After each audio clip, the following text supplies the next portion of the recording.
मित्रांनो, ही कथा आहे राजस्थानमधील अलवर नावाच्या शहराची, जिथे आज एक खटल्याची सुनावणी होणार होती. सकाळचे 11 वाजले आणि खटल्याची सुनावणी सुरू झाली. वकील साहेबांनी दलेली द्यायला सुरुवात केली.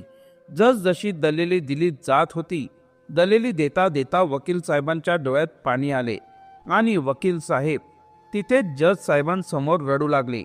वकील साहेबांना रडताना बघून ज्यांच्यावर खटला चालू होता तेही रडू लागले आणि न्यायालयात बसलेली 50 वर्षांची महिलाही रडू लागली होती. तर मित्रांनो, हे तिघं का रडत होते? तिघांमध्ये काय संबंध होता आणि ज्या व्यक्तीवरती खटला चालू होता त्या व्यक्तीने असा काय गुन्हा केला होता?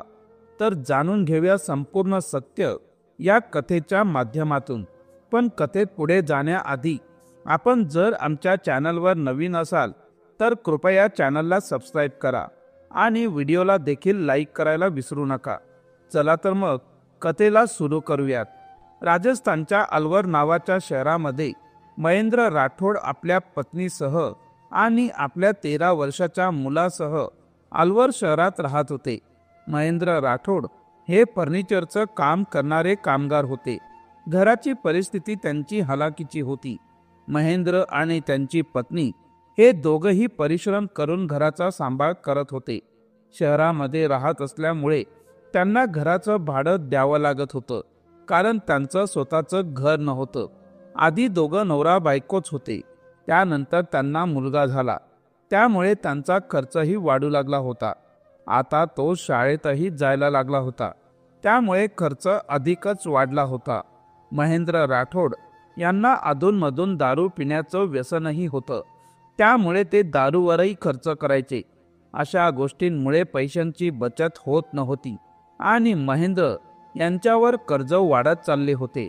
महेंद्र ज्या व्यक्तींकडे काम करायचे त्या व्यक्तींकडून त्यांनी खूप कर्ज घेतलेले होते आणि ते कर्ज वाढतच चालले होते. घराचा खर्च आणि कर्जामुळे ते तणावात राहू लागले आणि अधिक दारू पिऊ लागले. हळूहळू असेच दिवस पुढे जात होते. आता त्यांच्यावर कर्ज खूप वाढले होते. काही दिवसांनी त्या व्यक्तीने सांगितले की माझे कर्ज पूर्ण फेडून टाक आणि तू माझ्याकडे कामाला येऊ नकोस, कारण तुझं कर्ज वाढतच आहे आणि तू अजून कर्ज मागतच आहेस. हळूहळू वेळ पुढे जात राहिला, पण महेंद्र राठोड यांचं कर्ज काही कमी होत नव्हतं. आता महेंद्र यांनीही त्या व्यक्तीकडे कामाला जाण्यास टाळले आणि त्या माणसाला ते टाळाटाळ करू लागले.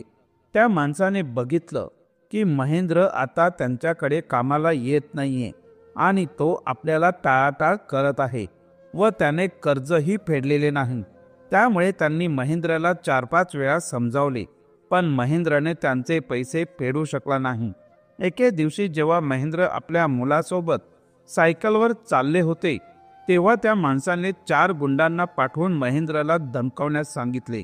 जेव्हा ते गुंड महेंद्र राठोड समोर आले आणि त्यांना धमकावू लागले, तेव्हा महेंद्र राठोड आणि त्यांच्यामध्ये हाणामारी सुरू झाली. हाणामारी सुरू झाल्यामुळे महेंद्र राठोड यांना ते गुंड मारायला लागले. त्या गुंडांच्या हातात चाकू आणि काही वस्तू होत्या. त्याने ते महेंद्र राठोड यांना मारू लागले. महेंद्र राठोड यांचा 13 वर्षांचा मुलगा सुरेंद्र राठोड हा देखील त्यांच्या सोबतच होता. आपल्या वडिलांना मारताना बघितल्यानंतर सुरेंद्र त्यांना वाचवण्यासाठी त्यांच्या जवळ गेला. हाणामारी खूप जोरात चालू झाली होती, पण जेव्हा सुरेंद्र राठोड आपल्या वडिलांना वाचवण्यासाठी गेला तेव्हा एका गुंडाचा चाकू त्याच्या पायात घुसला आणि चाकू हा खूप जोराने लागल्यामुळे त्याचा अर्धा पाय मांडीपासून कापला गेला होता. जेव्हा महेंद्र राठोड यांनी हे बघितलं की त्यांच्या मुलाचा पाय कापला गेला आहे, तेव्हा ते खूप चिडले आणि त्यांनी तोच चाकू त्या गुंडाच्या हातातून हिसकावला आणि त्या गुंडाला त्याच चाकूने ठार मारले. त्यामुळे त्या गुंडाचा मृत्यू झाला. गुंडाचा मृत्यू झाल्यामुळे बाकीचे गुंडही पळून गेले आणि महेंद्र राठोड देखील घाबरून गेले.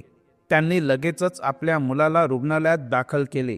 रुग्णालयात नेल्यानंतर त्यांच्या मुलाचा दुर्दैवाने पाय कापावा लागला, पण गुंडाचा मृत्यू झाल्यामुळे महेंद्र राठोड यांना पोलिसांनी अटक केली आणि त्यांना जेलमध्ये टाकण्यात आले. दुसरीकडे त्यांचा मुलगा रुग्णालयात होता. त्यांच्या पत्नीकडे पैसे नव्हते की त्या रुग्णालयाचे बिल भरू शकतील. घरातही पैसे नव्हते आणि बिल भरल्याशिवाय त्यांच्या मुलाला सोडणारही नव्हते. महेंद्र यांच्या बायकोने तिचे मंगळसूत्र विकण्याचा निर्णय घेतला, कारण तिच्याकडे कोणताच पर्याय उरला नव्हता. मंगळसूत्र विकून तिने रुग्णालयाचे बिल भरले आणि मुलाला घरी घेऊन गेली. थोड्याच दिवसात महेंद्रला न्यायालयात हजर केले गेले. महेंद्र यांच्या वकिलाने महेंद्र यांना वाचवण्याचा साधा प्रयत्नही केला नाही, कारण त्या गुंडांनी महेंद्रच्या वकिलालाही धमकी दिली होती की तू जर त्यांच्याकडून केस लढलास तर आम्ही तुझ्यासोबत काही वाईट करू शकतो. या भीतीने त्याने केस घेतली पण लढला नाही. न्यायालयात त्या गुंडांनी खोटी साक्ष दिली. त्यामुळे महेंद्र यांना खुनाच्या गुन्ह्यामध्ये जन्मठेपाची शिक्षा सुनावण्यात आली. सुरेंद्र राठोड याने बघितलं की त्याच्या वडिलांची काहीच चूक नव्हती. ते फक्त त्यांचा बचाव करत होते आणि बचावामध्ये त्या व्यक्तीचा मृत्यू झाला होता. तरीही न्यायालयाने त्याच्या वडिलांना जन्मठेपाची शिक्षा सुनावली होती. त्यामुळे त्याच्या मनात राग निर्माण झाला होता. सुरेंद्रचा पाय कापावा लागला होता, त्यामुळे तोही अपंग झाला होता आणि तो आता त्याच्या आईसोबत राहू लागला होता. सुरेंद्रने आपल्या आईला रोज रडताना बघितले आणि कष्ट करताना बघितले. त्यामुळे त्याच्या मनामध्ये एक राग निर्माण होऊ लागला होता की तो आपल्या वडिलांना कसंही करून सोडवणार. पण त्यांची आर्थिक परिस्थिती खूप खराब झाली होती. त्याची आई आधी 3 घरात धुनीभांडी करत होती, पण आता तिला 8 घरी काम करावं लागत होतं. त्यामुळे ती सकाळी जायची आणि संध्याकाळीच घरी परत येत होती. सुरेंद्रचा पाय कापला गेल्यामुळे त्यालाही घरात चालण्यात त्रास होत होता. असे त्यांचे जीवन चालू होते. जेव्हा सुरेंद्र आपल्या वडिलांना भेटायला जात होता तेव्हा त्याच्या वडिलांना तो एकच गोष्ट सांगायचा, बाबा, मी मोठा झाल्यावर तुम्हाला या जाळ्यातून बाहेर काढेन. काही दिवस असेच गेले आणि त्यानंतर सुरेंद्रला कळालं की तो त्याच्या वडिलांची मदत तेव्हाच करू शकतो जेव्हा तो एक वकील होऊन त्याच्या वडिलांची केस स्वतः लढेल.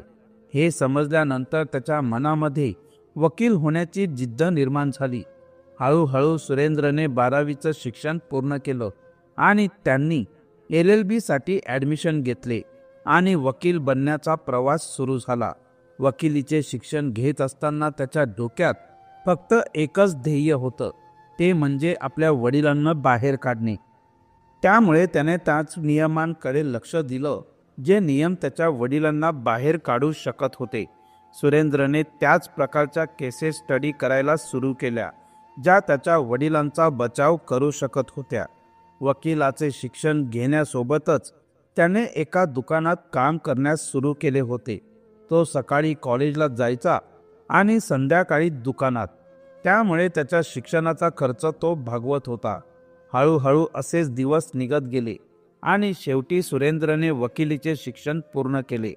वकिलाचे शिक्षण पूर्ण केल्यानंतर त्याला अजून थोडा वेळ लागणार होता त्याच्या वडिलांची केस सुरू करण्यासाठी, कारण वकिलीचे शिक्षण घेतल्यानंतर लगेचच कोर्टात जाऊन केस लढता येत नाही. त्यामुळे त्याने एका नामी वकिलाकडे प्रशिक्षण घेण्यास सुरुवात केली आणि अशा केसेसला स्टडी करणे सुरू केली जे त्याच्या वडिलांना वाचवू शकत होते. वकिलीचं शिक्षण घेत असताना त्याच्या आईने मात्र खूप कष्ट केले होते, कारण त्याचे वडील हे एकमेव व्यक्ती होते जे त्यांच्या घरामध्ये जास्त पैसे कमवत होते. वडील जेलमध्ये असल्यामुळे त्याच्या आईला जास्त काम करावं लागत होतं आणि हे बघूनच सुरेंद्र मोठा झाला होता. त्याला ठाऊक होतं की त्याच्या आईने त्याच्यासाठी किती कष्ट केले आहे. त्यामुळे त्याने आपल्या वडिलांना सोडवण्यासाठी जेही करावं लागणार होतं ते तो करण्यास तयार होता. हळूहळू सुरेंद्रने प्रशिक्षण घेतले आणि त्यानंतर त्याला कोर्टात उभं राहण्याची आणि केस लढण्याची परवानगी मिळाली. परवानगी मिळाल्यानंतर पहिली केस त्याने त्याच्या वडिलांची घेतली. थोड्याच दिवसांमध्ये त्याने कोर्टामध्ये अर्ज केला आणि त्याच्या वडिलांची केस पुन्हा सुरू होण्यास सुरुवात झाली. वकिलीच्या शिक्षणासोबत त्याने त्याच्या वडिलांसाठी लागणारे सर्व पुरावे जमा केले होते जे त्याच्या वडिलांना वाचवू शकत होते. सर्व पुरावे घेऊन त्याने कोर्टामध्ये अर्ज केला होता. माझ्या वडिलांची केस पुन्हा ओपन व्हावी. जज साहेबांनी त्याचे आवेदन स्वीकारले आणि त्याला तारीख मिळाली. तारखेच्या दिवशी जेव्हा तो कोर्टात गेला आणि कोर्टामध्ये जेव्हा त्याने दलिली द्यायला सुरुवात केली तेव्हा त्याच्या डोळ्यांमध्ये पाणी आले. मित्रांनो, सुरेंद्र हा तोच वकील होता जो वकील दलिली देता देता रडत होता आणि कठड्यामध्ये जो व्यक्ती आरोपी म्हणून उभा होता तो व्यक्ती दुसरा कोणी नसून ते सुरेंद्रच त्याचे वडील होते. आणि कोर्टात बसून रडणारी महिला दुसरी कोणी नसून सुरेंद्रची आई होती. सुरेंद्रने आपल्या मनाला घट्ट करून दलिली देण्यास सुरुवात केली. त्याने कोर्टासमोर सर्व पुरावे ठेवले, जे पुरावे त्याच्या वडिलांना निर्दोष सिद्ध करू शकत होते. त्याने पुन्हा त्या सर्व लोकांना बोलावले ज्यांनी त्याच्या वडिलांच्या विरोधात खोट्या साक्ष दिल्या होत्या. त्याने उलटसुलट प्रश्न विचारून हे सिद्ध केले की यांनी ज्याही साक्ष दिल्या आहे त्या सर्व खोट्या आहेत. हळूहळू सगळ्यांचे खोटं बाहेर येत गेलं आणि जज साहेबांना कळालं की महेंद्र राठोड यांनी केलेला अपराध हा त्यांच्या बचावामुळे झाला आहे, ना की त्यांनी केला आहे. सुरेंद्रने जज साहेबांसमोर हे सिद्ध केलं की त्याच्या वडिलांच्या हातून आज जो अपराध घडला आहे तो अपराध त्यांच्या बचावामुळे झाला आहे. महेंद्र राठोड यांनी गुन्ह्याच्या दिवसापासून ते आतापर्यंत जवळपास 12 वर्षांची शिक्षा भोगली होती. जेव्हा हे सिद्ध झालं की हा गुन्हा फक्त बचावामुळे झाला आहे, त्यामुळे जज साहेबांनी बघितलं की महेंद्र राठोड यांनी 12 वर्षांची शिक्षा आधीच भोगली आहे आणि घडलेल्या गुन्ह्यासाठी तेवढीच शिक्षा देण्यात येऊ शकते. त्यामुळे जज साहेब म्हणाले की महेंद्र राठोड यांनी केलेला जो गुन्हा आहे तो नकळत घडलेला गुन्हा आहे आणि महेंद्र राठोड यांनी 12 वर्षांच्या आधीच शिक्षा भोगली आहे. तर त्यांनी शिक्षा भोगून झाल्यामुळे मी त्यांना आता या गुन्ह्यातून मुक्त करत आहे, कारण त्यांना जेवढी शिक्षा होऊ शकत होती त्या गुन्ह्यामध्ये तेवढी शिक्षा त्यांनी आधीच भोगली आहे. हे शब्द ऐकून सुरेंद्र राठोड, महेंद्र राठोड आणि त्यांची पत्नी हे तिघही त्या कोर्टात रडू लागले. सुरेंद्र राठोड यांनी शेवटी त्यांच्या वडिलांना कठाड्यातून बाहेर काढले आणि त्यांना मिठी मारली व तिघही एकमेकांना मिठी मारून तिथे जोरजोरात रडू लागले होते. त्यानंतर तिघही सोबत घरी गेले आणि आनंदाने आपलं पुढचं जीवन जगू लागले. मित्रांनो, ही कथा होती अशा मुलाची ज्याचे वडील चुकीने घडलेल्या खुनाच्या आरोपांमध्ये जेलमध्ये गेले होते आणि त्याच वेळेस त्यांचा एक पायही कापला गेला होता. वडील जेलमध्ये गेल्यामुळे त्यांच्या घराची परिस्थिती हालाकीची होऊन गेली होती, पण त्याने जिद्द आणि विश्वासाच्या बळावरती स्वतःचा एक पाय नव्हता तरी वकिलीचं शिक्षण घेतलं आणि शेवटी आपल्या वडिलांना जेलमधून बाहेर काढलं. या कथेतून हे सिद्ध होतं की जिद्द आणि विश्वास जर आपण स्वतःवरती ठेवला तर आपण काहीही करू शकतो. मित्रांनो, तुम्हाला ही गोष्ट कशी वाटली आम्हाला नक्की कमेंट बॉक्समध्ये सांगा.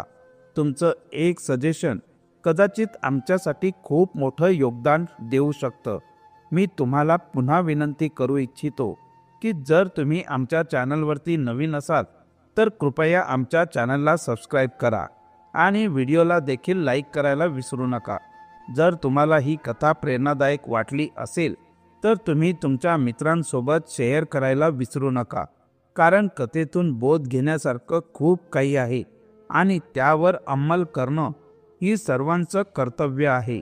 आपल्याला अशाच प्रेरणादायी कथा जर ऐकायच्या असतील तर तुम्ही आमच्या चॅनलवरती पुन्हा भेट देऊ शकता आणि तुमच्यासाठी आम्ही नवनवीन कथा नक्कीच घेऊन येऊ.